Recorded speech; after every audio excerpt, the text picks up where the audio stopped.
Sunday the 11th of February 2024. First reading. Reading from the book of Leviticus. The Lord said to Moses and Aaron, if a swelling or scab or shiny spot appears on a man's skin, a case of leprosy of the skin is to be suspected. The man must be taken to Aaron, the priest, or to one of the priests who are his sons. The man is leprous, he is unclean. The priest must declare him unclean. He is suffering from leprosy of the head. A man infected with leprosy must wear his clothing torn and his hair disordered. He must shield his upper lip and cry, unclean, unclean. As long as the disease lasts, he must be unclean, and therefore he must live apart. He must live outside the camp. Responsorial Psalm. You are my refuge, O Lord. You fill me with the joy of salvation. Happy the man whose offence is forgiven, whose sin is remitted. O happy the man to whom the Lord imputes no guilt, in whose spirit is no guile.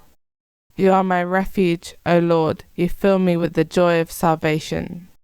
But now I have acknowledged my sins. My guilt I did not hide. I said, I will confess my offence to the Lord, and you, Lord, have forgiven the guilt of my sin. You are my refuge, O Lord. You fill me with the joy of salvation. Rejoice, rejoice in the Lord. Exult, you just. O come, ring out your joy, all you upright of heart. You are my refuge, O Lord. You fill me with the joy of salvation.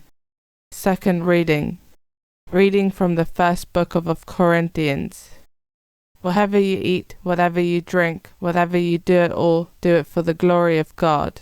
Never do anything offensive to anyone, to Jews or Greeks or to the church of God, just as I try to be helpful to everyone at all times, not anxious for my own advantage but for the advantage of everybody else, so that they may be saved. Take me for your model as I take Christ. Gospel acclamation. Alleluia, alleluia. May the Father of our Lord Jesus Christ enlighten the eyes of our mind, so that we can see what hope his call holds for us. Alleluia. Gospel. Reading from the first book of Mark. A leper came to Jesus and pleaded on his knees, if you want to, he said, you can cure me. Feeling sorry for him, Jesus stretched out his hand and touched him. Of course I want to, he said. They cured, and the leprosy left him at once and he was cured. Jesus immediately sent him away and sternly ordered him, mind you say nothing to anyone, but go and show yourself to the priest, and make the offering for your healing prescribed by Moses as evidence of your recovery. The man went away, but then started talking about it freely and telling the story everywhere, so that Jesus could no longer go openly into any town, but had to stay outside in places where nobody lived. Even so, people from all around would come to him. Gospel of the Lord.